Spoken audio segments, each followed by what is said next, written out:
Right then, so in our co-main event to Dimitri Bivol versus Artur Biev, we got Fabio Wardley knocking out Frazer Clarke in the very first round, leaving a dent in Frazer Clarke's head and probably also breaking his jaw.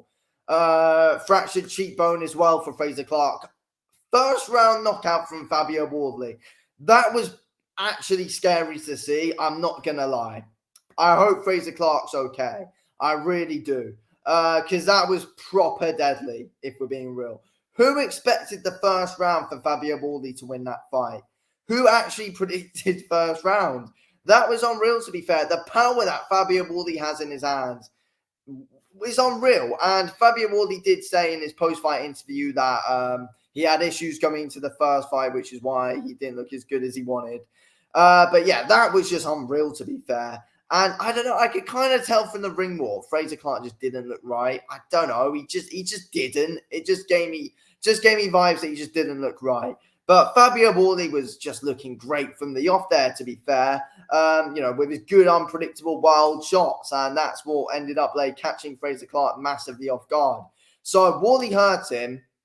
Clarke kind of turned off onto the ropes. Then Wardley hurt him again with a massive shot, which really wobbled him. Came in again, then put a dent in his head, knocked him down, knocked him out. And yeah, Clarke literally had his eyes closed while he was on his knees. It literally, honestly, it was one proper deadly knockout, to be fair. It's like he wasn't fully out cold. He was literally out on his knees, literally snoring on his knees with a massive dent in his head. Like, it was brutal. Like, I really bloody hope that Frazer Clarke's okay. I really hope he's okay. Because that was not great to see, especially to see happen to a British fighter as well. That was not good to see at all. So hopefully Clarke's all good. But if we're talking about what is next for Frazer Clarke's career in general, something like that ends your career. Like, I'm just being brutally honest here. Something like that ends your career. And when you're having a dent put in your head like that, when you're literally when you've broken your jaw, like, that's something that can properly end your career. A knockout like that, when, I don't know, people were like saying he was kind of look a bit paralyzed, is what they were saying in commentary. That ends your career. Something like that ends your career, and it's hard to come back from.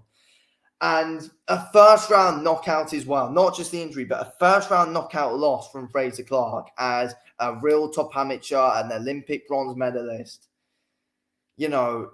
It's not what you expect to see, and that in itself is kind of, I don't want to say embarrassing or anything like that, because I don't think it's the right time. But when you've got that big of an amateur career, and you're losing to a white collar guy who you've got way more experience than, and you're getting seriously injured like that, it's kind of when you come and call it a day, and that's not an ideal situation to be in at all for Frazer Clarke. And I really, really like Frazer Clarke, but I think he's got a good, fun style, and I think he's a great guy.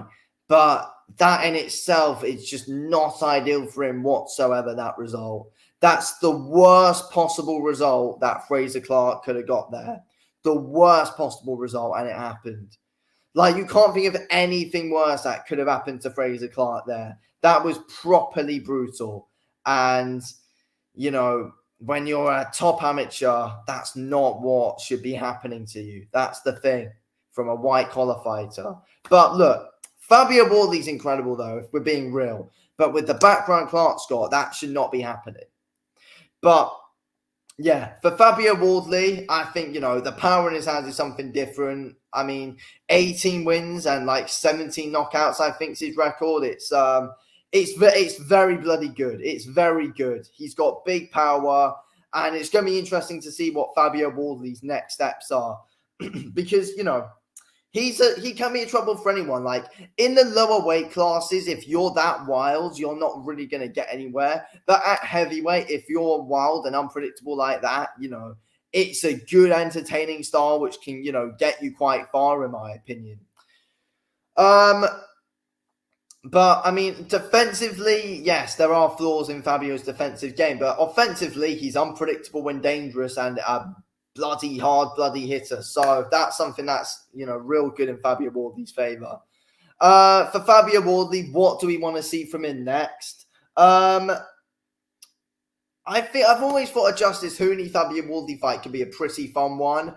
If he wants to up the level, I don't know. Like, is Fabio Wardley European level yet? Like, does he go for someone like Andrzej Caballel? I don't know if he's at level yet. Filip Hrgović, I don't even know if he's at level yet. It's interesting, a next possible fight for Fabio Wardley.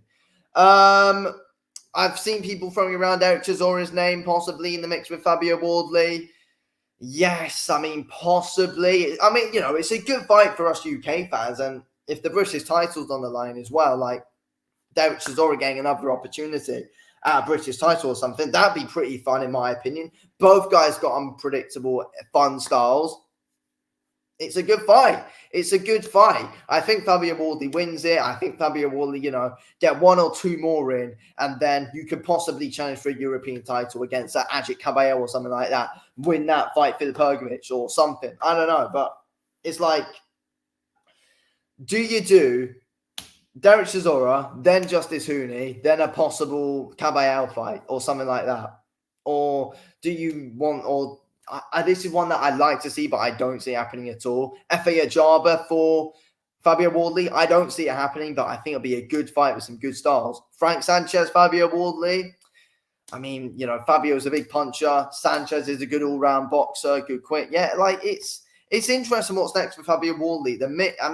We don't even fully know what level Wardley's definitely at yet, in my opinion. So I think he's a difficult one to match, but he's Frank Warren's problem now. That's the thing.